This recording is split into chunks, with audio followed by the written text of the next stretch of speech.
నమస్తే, welcome to our channel. నేను సిరి. చంద్రబాబు నాయుడు గారు అయితే ఏపీ రాజధాని ఏదనేది అయితే ఒక క్లియర్ క్లారిటీ అయితే ఇచ్చేశారు మీటింగ్ లో. సో మరి వైజాగ్ గురించి, కర్నూలు గురించి ఏం మాట్లాడారు, అసలు ఏంటి నిజంగా మరి 3 రాజధానులు ఉన్నాయా? గత ప్రభుత్వం అయితే 3 రాజధానులు అని చెప్పింది. మరి ఈ ప్రభుత్వం 3 రాజధానుల గురించి మాట్లాడిందా, లేకపోతే ఓన్లీ ఏదైతే అమరావతి ఉందో దాని గురించే మాట్లాడారా చంద్రబాబు నాయుడు గారు? మరి ఏంటి? సో ఈ అంశాన్ని మనకి వివరించడానికి మనతో పాటు ఉన్నారు ప్రముఖ సీనియర్ జర్నలిస్ట్ దుర్గా కుమార్ గారు. నమస్కారం సార్. నమస్కారం మా సిరి, మన వీక్షకులకు కూడా నమస్కారం సార్. ఇప్పుడు చూసినట్టయితే ఏంటంటే ఏపీ రాజధాని ఏది అనేది చంద్రబాబు నాయుడు గారు క్లారిటీగా చెప్పారు. కాకపోతే గత ప్రభుత్వం మనం చూసినట్టయితే 3 రాజధానుల పేరు బాగా గట్టిగా వినిపించింది. మరి ఇప్పుడు వైజాగ్ పరిస్థితి ఏంటి, కర్నూలు పరిస్థితి ఏంటి? ఎందుకంటే చెప్పారు మరి వీటికి ఏమైనా ప్రత్యేక శ్రద్ధ పెట్టే అవకాశం ఉందా, లేకపోతే ఖచ్చితంగా అమరావతియే ఇంకా ఏపీ రాజధాని ఒకటేనా? ఇప్పుడు గత ప్రభుత్వం దిగిపోయేటప్పటికి అసలు రాజధాని ఏది అని చెప్పలేని ఒక సందిగ్ధ పరిస్థితిలో దిగిపోయింది. కానీ ఆ ప్రభుత్వం అధికారంలోకి వచ్చినప్పుడు ఒక రాజధాని అయితే ఉంది. అదే రాజధాని నుంచి 5 సంవత్సరాల పాటు పరిపాలించింది. కానీ అధికారంలోకి వచ్చిన తర్వాత నేను 3 రాజధానులు ఏర్పాటు చేస్తానని ఒక కొత్త వివాదాన్ని ఆయన తీసుకొచ్చాడు తెర మీదకి. అంటే ఆయన ఏమనుకున్నాడంటే 3 ప్రాంతాల మధ్యలో చిచ్చు పెట్టి తను ఒక 30 సంవత్సరాల పాటు అధికారంలో కొనసాగాలని అనుకున్నాడు. ఎప్పుడైనా కులాల మధ్య, ప్రాంతాల మధ్య, మతాల మధ్య చిచ్చు పెట్టి పరిపాలించాలని కోరుకునే వాళ్ళకి ఎలాంటి పరాభవం జరుగుతుంది అనే దానికి వైఎస్ఆర్సీపీ పార్టీ పరాజయం ఒక గొప్ప గుణపాఠం.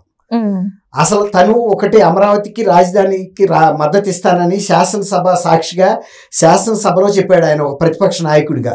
అయితే 33,000 ఎకరాలు ఉండాలి, 30,000 ఎకరాలు అన్నాడు. కానీ 33,000 ఎకరాల సేకరణ జరిగింది. అలాంటప్పుడు మళ్ళీ కొత్త వివాదం తీసుకురాకూడదు. ఆయన మేనిఫెస్టోలో కూడా 3 రాజధానులు పెట్టలేదు. కానీ తీసుకొచ్చి తను రాజకీయ పబ్బం గడపాలనుకున్నాడు. అట్లా అనుకున్న వ్యక్తి వెంటనే ఏం చేయాలి? సూర్యుడైతే వెంటనే అందుకు తగ్గ ప్రణాళికలు రూపొందించాలి, ప్రతిపాదనలు కేంద్రానికి పంపాలి, ఆ డ్రాయింగ్స్ అవన్నీ కూడా పంపి ప్రజలకు కూడా చెప్పాలి. ఇదిగో రాజధాని శంకుస్థాపన పెట్టాను, ఇన్ని సంవత్సరాల లోపల నేను పూర్తి చేస్తాననేది ఒక ప్రజలకు చెప్పాలి పారదర్శకంగా. ఎప్పటికప్పుడు నేను రాజధాని మారుస్తాను అంటున్నాడే తప్ప రాజధాని మాటలు కోటలు దాటుతున్నాయి, కాళ్ళు గడప దాటలేదు. ఆ విధమైనటువంటి పరిపాలన చేశాడు. ఆంధ్రప్రదేశ్ ప్రజలు చాలా అమాయకులు అనుకున్నాడు ఆయన. అంటే ఆంధ్రప్రదేశ్ ప్రజలు ఎడ్డి వాళ్ళు అనుకున్నాడు, తెలంగాణ భాషలో చెప్పాలంటే. వాళ్ళకి ఏం తెలీదు నేను ఏది చెప్పినా. ఎందుకంటే అంతకుముందు ఆయన ఒక్కసారి నన్ను ఎలక్ట్ చేసుకోండి, నేను ఢిల్లీకి మించిన రాజధాని కడతాను, మద్యపానం అమలు చేస్తాను, నా ఆడపడుచుల తాళిబొట్లు తెగిపోతే నేను చూస్తా కూర్చుంటానా, రాష్ట్రాన్ని సర్వోన్నత దీనిగా చేస్తానని చెప్పాడు.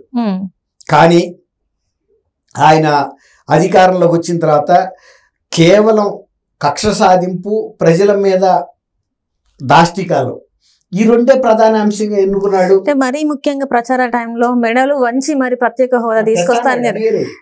అది కూడా ఏది అసలు అదని కాదు సార్. అది ఏమంటారంటే మౌలిక సదుపాయాలు ఏదైతే ఉంటుందో కనీసం రోడ్ ప్రజలకి, ఇప్పుడు వాళ్ళు ఎన్నో ముఖ్య కార్యక్రమాలు ఉంటాయి వాళ్ళకి, వాళ్ళు బయటికి వెళ్ళాలన్నా కూడా, ఈవెన్ ప్రెగ్నెంట్ లేడీస్ కూడా బయటికి వెళ్ళాలన్నా కూడా ఎన్నో వాళ్ళు చూసి వాళ్ళు ఎంతో కష్టపడ్డారు. ఈ రోజు ఏపీలో సైలెంట్ ఓటింగ్ జరిగిందంటే దానికి కారణం ఇదే అనుకోవచ్చా? ఎలాంటిది పిల్లలకి కావచ్చు, డెవలప్మెంట్ జరగకపోవటం, తర్వాత ప్రజల మీద వ్యతిరేకమైనటువంటి చర్యలు తీసుకోవటం, పోలీస్ లాంటి వ్యవస్థల్ని ప్రజల్ని అణచడానికి ఉపయోగించుకోవటం, తర్వాత కేవలం అబద్ధపు హామీలతో కాలక్షేపం చేయటం, ప్రాంతాల ఉద్యోగుల్ని దూరం చేసుకున్నాడు, ప్రజల మధ్య ప్రాంతీయ చిచ్చు పెట్టడం, మతాల మధ్యలో పెట్టడం, ఈ రకంగా తను. తర్వాత ఇంకొకటి, కేవలం తనకి కావాల్సిన వాళ్ళని మాత్రమే, ఆ సామాజిక వర్గానికి అంతా బెనిఫిట్ చేశాడనే మాట కూడా తప్పు.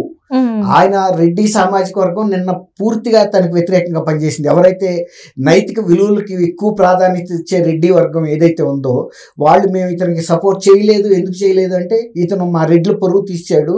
రెడ్లు అనేవాళ్ళు ప్రజల్ని పీడిస్తారు ఎప్పుడూను. మేము కాపులు అంటారు మమ్మల్ని గ్రామాల్లోనూ. రెడ్డి అనేది గ్రామంలో గ్రామాధికారికి వచ్చే టైటిల్, అదొక పదవి తప్ప మేము కాపులు అంటే ప్రజలతో కలిసి ఉండేవాళ్ళం తప్ప ప్రజలను వేధించేవాళ్ళం కాదు. కానీ ఇతను ఇతను సరైన రెడ్డి కాదు, అందుకే ప్రజల్ని ఈ రకమైన వేధింపులకు గురి చేశాడు, అందుకని కానీ ప్రజలు మాత్రం మొత్తం రెడ్లు ఇలా ఉంటారని ఒక భావనకు వచ్చారు, అందుకని మేము ఎవరం కూడా రెడ్లు అతనికి సపోర్ట్ చేయలేదని కూడా చెబుతున్నాం. వాళ్ళు ఓట్లతోనే ఆన్సర్ చెప్పేశారు కదా. ఇప్పుడు అనంతపూర్ అన్ని జిల్లాల్లో కూడా, ఈవెన్ కడప కర్నూలులో కూడా పార్షియల్ గా కొన్ని నియోజకవర్గాల్లో వీళ్ళు గెలిచారు తప్ప మొత్తంగా వేవ్ కనపడలా. ఈవెన్ రాయలసీమలో కూడా కనపడలా. దాన్ని బట్టి మనకు అర్థం అవుతుంది. అదే కాకుండా తూర్పు గోదావరి జిల్లాలో కూడా ఎక్కడ రెడ్డి పాకెట్స్ అయితే ఉంటాయి అక్కడ కూడా వీళ్ళెవరు కూడా ఇతన్ని సపోర్ట్ చేయలేదు, వ్యతిరేకించారు. ఎందుకంటే ఈయన సరైన నైతిక ప్రవర్తన లేదు. వివేకానంద రెడ్డి గారి సొంత కుటుంబ సభ్యుడిని చంపి, అసలు ఎవరైనా కుటుంబ సభ్యుల్ని రాజకీయాల కోసం చంపుతారా? చంపి మళ్ళీ ఆ నింద ఇతరుల మీద వేయటం కానీ ఇతను ప్రజల మీద దాష్టికాలు చేసే తీరు కానీ నచ్చలేదని చెప్పారు. కాబట్టి ఇతను రాజధాని విషయాన్ని కూడా ఒక గేమ్ లాగా ఆడాడు. తర్వాత తను మాత్రం ఈ 5 సంవత్సరాలు చంద్రబాబు నాయుడు గారు ఏ వస్తు అయితే అమరావతిలో కల్పించాడో, సచివాలయ భవనం అదే వాడుకున్నాడు, అసెంబ్లీ భవనం అదే వాడుకున్నాడు, హైకోర్టు భవనాన్ని కూడా అదే వాడుకున్నాడు. ఏదైతే చెప్పారో అది వైజాగ్ గురించి కానీ కర్నూలు దాని గురించి ప్రయత్నం చేయలేదు. అసలు ఒక ఇటుక కూడా ముందుకు కదిల్చిన ప్రయత్నం అయితే చేయలేదు. చంద్రబాబు నాయుడు గారు కూడా అదే చెప్పాడు, అమరావతి రాజధానిగా ఉంటది అని స్పష్టంగా చెప్పాడు. ఇవాళ ఆల్రెడీ గత 2-3 రోజులుగా అమరావతిలో ఒక యుద్ధ ప్రాతిపదికన మళ్ళీ పూర్వ వైభవం తీసుకురావడానికి 98 పొక్కలైన్లు సీడ్ రోడ్డుకి ఉంటదంట, మెయిన్ రోడ్డు అది.